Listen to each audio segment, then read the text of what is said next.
Actually food bloggers வந்து இது business start பண்ணுறது காமன் தான் இங்க.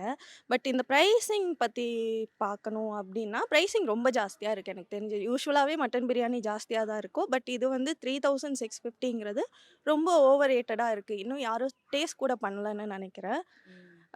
ஸோ என்ன பொறுத்தவரைக்கும் பிரியாணிங்கிறது எமோஷன் ப்ரோ. அதில விளையாடக்கூடாது. ரேட்டு கொஞ்சம் கம்மி பண்ணா, இன்னும் நல்லா உங்க பிசினஸ் போகும் அப்டின்னு நெனைக்கிறேன் நானு. ஆ ஆக்சுவலி பார்த்தீங்கன்னா, பக்ரீத் டைம் அப்போ கொஞ்சம் இது போல இப்ப பிரைஸ் வந்து இன்க்ரீஸ் பண்ணியிருக்கிறது கொஞ்சம் இதுதான். ஃபர்ஸ்ட்டு இது கொஞ்சம் இலவசமா குடுத்தா நல்லாயிருக்கும். ஃபர்ஸ்ட்டு இதுவரைக்கும் இர்ஃபான் வந்து மத்தவங்க ஃபுட்டுலாம் டேஸ்ட் பண்ணி ரிவ்யூ குடுத்தாரு. இனிமேட்டு மக்கள் தான் வந்து அவருடைய பிரியாணி டேஸ்ட் பண்ணி ரிவ்யூ குடுப்பாங்க. ஸோ அதுக்கேத்த மாரி அவரு இப்ப பிரைஸ் கொஞ்சம் சேஞ்ச் பண்ணா நல்லாயிருக்கும். இப்போ எடுத்தோனே ஸ்டார்ட்டிங்லேயே இந்த இவ்ளோ பிரைஸ் சொல்லும்போது மக்கள் கொஞ்சம் வந்து அத யோசிப்பாங்க. ஆனாலும் இருந்தாலும் வந்து பிரியாணின்னு வரும்போது ஃபர்ஸ்ட்டு அவங்க வந்து டேஸ்ட் பண்ணி பார்க்கலாம் அப்படின்ற மாரி வாங்குவாங்க.